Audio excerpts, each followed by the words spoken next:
Ladies and gentlemen, boys and girls, it's time for another episode of Punishing Dumb-Ass Openings. Okay, so look, this isn't the worst opening in the world, and it's something that I have seen a few times, but my opponent, who's rated, 1400 in Blitz, does come a cropper pretty soon, so let me show you the horrors of the inside-out rodent, the reversed rat. Okay, so my opponent starts with the awkward-looking D3. This is the Mises opening. It's unprincipled because the whole idea is you want to control squares in the centre. Yeah, I mean, this controls one square in the centre, but bottom line is he's blocked in his own light square bishop already. So I'm thinking this is kind of like a kind of a collie, you know, where you actually leave a bishop at home. So I play e5 because why not? And now he follows up with e3, and this is the reversed rat variation. Okay, so I'm guessing there's an e6, d6 rat opening. Anyway, so it's quiet, but I mean, look at this, look at this. That bishop can't get out, that bishop can't get out, queenie can, right? But it's just horrible. Okay, the thing is, the black is already more than equalised. Whatever white does from here, unless he pushes d4, which is just like bizarre, you know, he's already like half a pawn down already. Okay, but he doesn't. He pushes c3, and the eval is already saying that the black could basically have one more pawn already at this point in time. So what do we do? What do we do here? Knight f6, right? I'm clearing the minor pieces on my king side, give myself an option to castle that way. I'm extra defending this pawn. Notice that the e5 pawn is still undefended. And he carries on with reverse rat style, with b3. I mean, what the heck?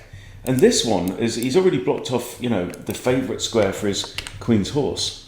Okay, so now I'm thinking, okay, what am I going to do with my light square bishop? So I decide that a fianchetto would be kind of fun. And the reason is because my opponent hasn't contested the centre, right? We haven't got a pawn on e4, right? We haven't got like a blocked off centre or a pawn here in either. Do you know what I mean? The centre is still open. It's uncontested. We haven't engaged in battle in the centre of the board yet. So, bishop here, okay? That's the idea. And now he plays bishop to e2. It's almost like he's ignored what I've done. Bishop to e2, and what's the problem with bishop to e2? Yeah, okay, so he wants to get his bishop out in the board. I get that. That's commendable, right? But if you hadn't played the stupid d3 on your very first move, your bishop might have more options at this point, right? But the problem with moving the bishop from here is, oh no. And what did black just do? Black just played b6. How many reasons are there for black to push b6 in the opening? Seriously. Okay, it means that the bishop isn't coming out this way. Bishop's going to come here. The old fianchetto, Figaro. Okay, there he goes, bishop b7. And now my bishop can sit and lurk. Now my bishop can bide his time and then strike when the iron is hot. And now we engage in the centre. Okay, now I've got a fianchetto bishop. The prospect of pushing pawn to e4 and having a locked centre is just ridiculous, okay? Now, I'm only one bishop move away from being able to castle my king. I've even got an option of castling long if I want to as well. So I trade in the middle of the board and I allow him to recapture with a c-pawn. This is not the end of the world, okay? So yes, he has two central pawns and I only have one. But I've got two pieces developed in the board. I'm getting ready to castle. And it's my turn, so bishop flies out to b4 with check. He can't block with the knight because I take and fork king and rook, so he's going to have to block with the bishop. Right. And now I just drop back. I just drop the bishop back to d6, now eyeing up this pawn here, because I know that he's not going to castle that way. So, I mean, you know, maybe it's arguable that this was just a waste of tempo, because now it's white's move, so white has the initiative, and arguably maybe I've improved that bishop, right? But where can the bishop go? It can go here, here, here. Obviously on b4 it gets taken, So that's not good. So in reality, he's only got two squares to go to. Now, on the previous move, he had 3 squares as well. But here he's also blocking off the queen a little bit. Anyway, but it's blitz, and I've only played for 30 seconds so far. Okay, and now dumbass pushes a3. Right, this is a proper pawn addict. Okay, a3, he's playing on the wrong side of the board, he's focusing on the wrong side of the board. Black castles. Now he develops a knight, woohoo! Right, now, this knight could become a target. What do you see on the board, right? This is the point at which you start to think, okay, what do I have here? And it's all to do with this fianchetto bishop, right? So ideas like c5. If pawn takes, you've got pawn from d5 to d4, attacking the knight with a discovery against the rook. Okay, so I push c5. He takes. Now, obviously, my bishop's under attack now, so the best move here is b takes c5. But the point is it's on. And the point is that my opponent fails to notice. And look, what the eval has just gone to 6. So black might as well have 6 extra pawns on the board, because now I can just push d4, hit the knight, and a discovery against the undefended g2 pawn, and there's nothing that can be done to save the rook. The knight comes back to save itself. I actually grab a pawn here, because it's the same thing. I'm just hitting another piece, all right? I'm also threatening f2 with check, okay? And he takes, and now I grab on g2. So I'm going to win the rook. There's nothing that can be done. Bishop here doesn't work. I can just grab the bishop and then go back for the rook. Oh, maybe you could push that. So maybe that might even be the best idea. The machine's saying that knight to h3 is the best move. Okay, so he pushes a pawn. I grab the rook. He retreats the bishop to defend the b3 pawn, I guess. No, queen's already defending that pawn.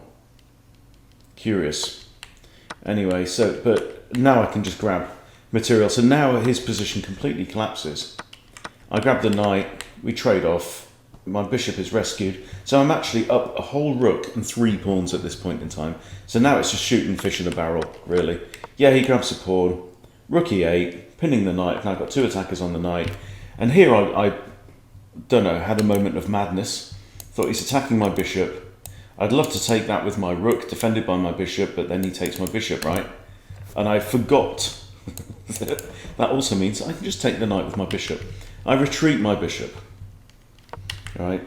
Out of pure kindness of heart.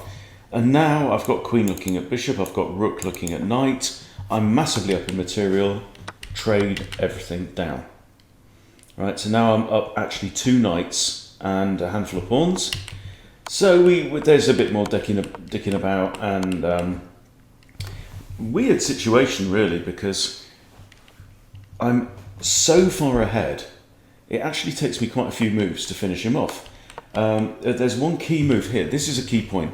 Now the move I play is knight into here, pairing up my knights. Right, I'm still completely winning. Black is plus 57. So it's saying you might as well fill the board with black pawns, at this point in time. But there's actually a much better finish here, which I'll show you. You don't need to see how it actually ended. But queen here, X-ray defends the knight, so the king can only come here or here, right? If the king comes here, I have knight e5 check, and the king can't go to any of these squares.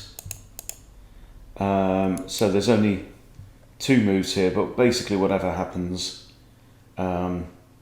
it's going to be like mate on the next turn. In fact, I think the move is this. I think the move now is this. So the king can only go here or here, and whatever happens, the queen's going to come flying in there with an instant mate. So yeah, that would have been a much better idea than knighting straight away, but I know that's something I need to work on. But let's just review, let's just refresh the page, the game, and go through it again. Very quiet opening, and the point is he's not contesting these key squares in the centre. He's shuffling these pawns up, and meanwhile I'm taking the opportunity to develop in a much more principled way. Now he can test the centre, but he's invested 2 moves now moving his d-pawn. I open up thinking that he's behind in development, which is true. Maybe that was a slight waste of time. But black's still winning, actually. So with here, it's got black, plus points, minus 0.6. It's still the same, actually. Yeah, I've lost a tiny bit of initiative there. But, with this move, it's just... I don't get it. It's... Sometimes you find these people who have bizarre openings. Like, I had some guy today who played like H4, H5, H6, something like that, and beat me with a trap. Which, you just have to take that stuff as it goes. But I don't see any venom in this. Right? And if my opponent is going to play dumbass openings like this all the time, how on earth has he got to 1400? I don't get it. Okay, so develops, but now look, I'm already in a position. My pieces are actually already well placed. I've got this very strong bishop looking down towards the king side. I've got my other bishop looking down towards the king side. I can open up the centre. He's not castled. Okay, off goes the centre, and he just opens himself up for a blunder. Complete blunder, right? What he should do, apparently, according to the machine, I think, is knight to a4 or knight to f3. Okay, either way, he's got to do something. Either protect this pawn somehow or get the knight the hell out of the way. But this move, I don't know what he was thinking. And really, from this point, the game is already lost. We're on move 12. The game's lost. It's a dumbass opening. Cut that shit out. Don't do it. Stop it. Learn the chess principles so that you can apply them, but in general apply them, because it's that's these things have been tried and tested over literally centuries. You're not going to reinvent the wheel and change the world with something like this. It just doesn't make any sense, guys. So later on today, I'm going through another Chernev game. Another classic game. I think it's another kind of Italian gioco piano. But the intricacies in this stuff is amazing. So we're doing that. That's an open group with Chess Bootcamp Live. And I think it's going to be like the 3rd gioco piano we've been through, because you tend to find the same kind of openings played a lot around the time this book was written in the 50s. All the classic games they were looking at. But the way that Chernev it describes and explains the principles, why it's important to contest the centre, why it's important to develop your pieces, not pushing a 3rd pawn on move 3, without jolly good reason. So I develop here. Now I push a 3rd pawn, but there's a point to this. Right? There's a point that I've identified that there might be hope down there. Anyway, what can you do? Thank you very much for the points, much appreciated. And thank you for watching, and I'll see you soon.